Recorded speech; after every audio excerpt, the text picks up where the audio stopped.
If you're not currently using a manual white balance to shoot video with your Mavic Mini, well, you definitely should be. It's really not that difficult once you understand it, and right away you're going to notice better, more consistent looking results. Of course though, if you've never used it before, it can be kind of confusing, especially how it is implemented in the DJI Fly app. So in this video, I'm going to break down manual white balance so you can understand how it works, why you should use it, and also how you can use it creatively. So let's get into it.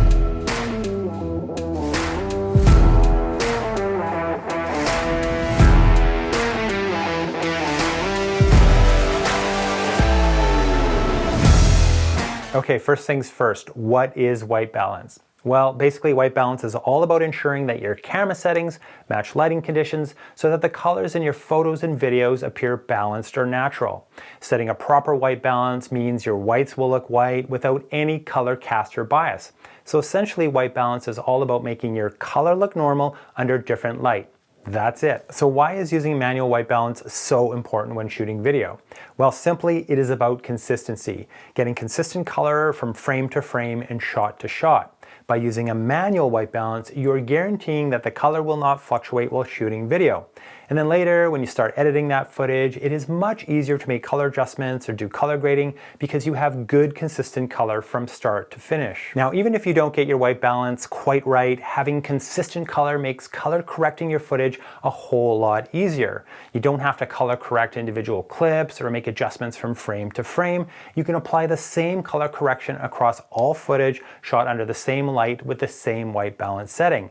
And that in itself can be a huge time saver.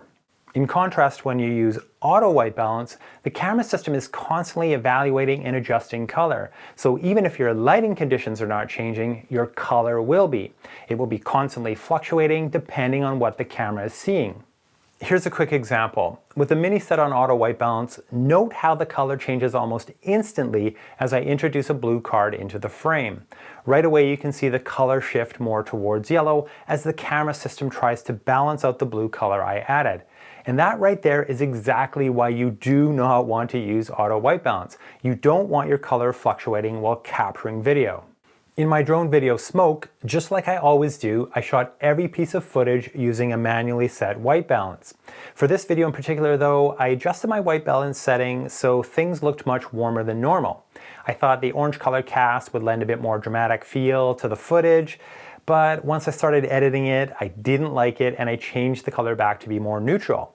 Now, because I shot everything with manual white balance, changing the color was as simple as adjusting one clip and then applying that same adjustment to all the remaining clips. And that saved me an absolute ton of time. Now, if you're new to the Mavic Mini, you may not be aware that when it was first released, it did not have manual white balance control. That's right, it was auto white balance only. Anyhow, through a series of updates, DJI slowly added a bunch of new features, including manual white balance. Now, as awesome as it is to have white balance control for the Mavic Mini, I think DJI did a poor job of implementing it, especially when you consider that this drone is clearly targeted towards new drone users. All you get is a rudimentary slider and no white balance presets like sunny and cloudy. Certainly not very intuitive for someone new to photography or video. But even though the Mini's white balance control looks a bit scary, it's actually quite simple. The number on the white balance slider represents the Kelvin color temperature of the light you're shooting in. Now, if that doesn't make any sense to you, I have a simple Kelvin color temperature graphic that will hopefully help it make a bit more sense. As you can see, different sources of light have different color casts. Sunrise and sunset light has a very orange color cast, which is somewhere around 2000 Kelvin. On the opposite end of the scale, cloudy skies and shade are in the 7000 to 8000 Kelvin range, and those types of light tend to be very blue. Now, the main thing to remember here is that the higher color temperature numbers are considered cooler, and that light is more blue. On the opposite side of the scale, lower color temperature values are considered warmer, and that light is much more orange. Also remember, this is the color of the light you're shooting in, not how you want your footage to look. I'll talk more about that in just a little bit. So if you're out there shooting in the middle of the day under sunny skies, you probably want to set your color temperature number somewhere between 5500 and 6500 Kelvin. That would be a good starting point. If you're shooting under cloudy skies, you will likely want to bump that up closer to 7000 Kelvin. And if you're shooting indoors under warmer tungsten type light, you will probably be using a Kelvin number around 2,000 or 3,000 depending on the light. Now if you're having trouble setting a good starting value or just want the Mini to figure it out for you, there's a simple trick you can use. If you flip over to auto white balance and then back to manual, the manual white balance value will be reset to what the camera system thinks it should be. That is a quick and easy way to set a manual white balance without having to adjust anything at all. Just make sure your Mini's camera is pointing to a scene representing the type of light you'll be shooting in, and when you make the switch, you'll be good to go. To make this even easier, you really don't have to know anything about white balance or Kelvin color temperature to get good consistent color. You just need to use your eyes. To set your white balance manually, all you need to do is adjust the slider and look at your screen. If the color on your screen looks good, then yeah, you're good to go. That's all you need to do. If later on you get home and decide it's not quite right, no problem. Just tweak it with your editing software until it's exactly the way you want it. And that is another big point I want you to remember. Your color never has to be perfect, and it probably won't be. You just want to get it as close as possible in camera, lock it down so it doesn't fluctuate, and then make your final touch-ups in post if you need to. Don't get too hung up on trying to get it perfect in camera. Consistent color is more important. And one last point I want to make here is that by using manual white balance, you're giving yourself full creative control over the color bias of your footage.